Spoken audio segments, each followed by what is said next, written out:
Hello guys! For today's video, magluluto po tayo ng chicken with bell pepper and oyster sauce.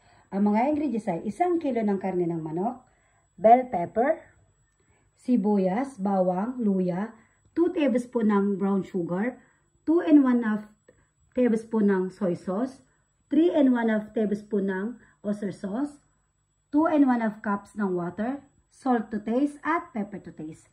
First guys, igisa muna natin ating luya, sibuyas at bawang. Igisa lang natin to guys ng at least 10 seconds. Then, i-mix natin ang ating sibuyas at bawang. Igisa natin guys ang ating sibuyas at bawang until maging translucent.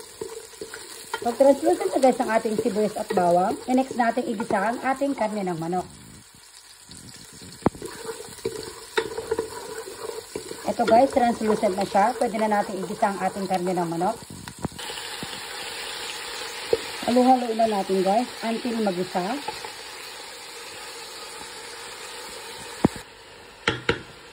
Igisa natin to guys for at least 5 minutes or until mag-change yung kulay ng ating karne ng manok.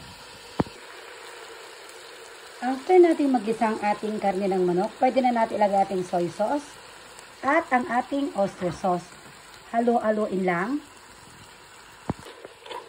After natin ma-mix well guys, pwede na natin ilagay ang ating tubig.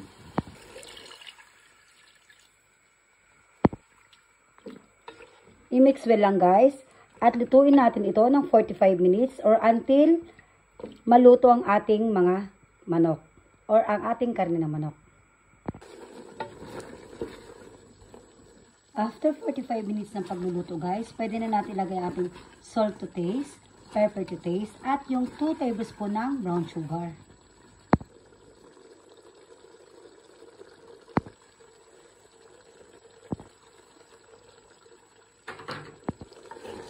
Then, i-mix well lang.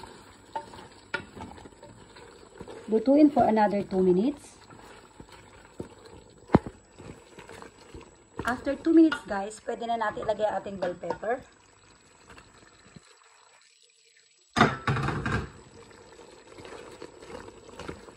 At lutuin natin guys for another 5 minutes.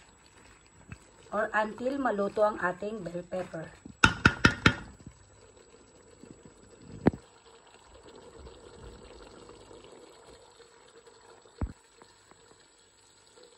Ito na nga guys, luto na. Luto na guys ang ating chicken with bell pepper and oyster sauce. Madali lang, di ba guys? Try nyo na at matikman yung sariling version. Sigurado magugustuhan ng buong pamilya. Thanks for watching guys. Ingat po kayong lagi. God bless. Bye!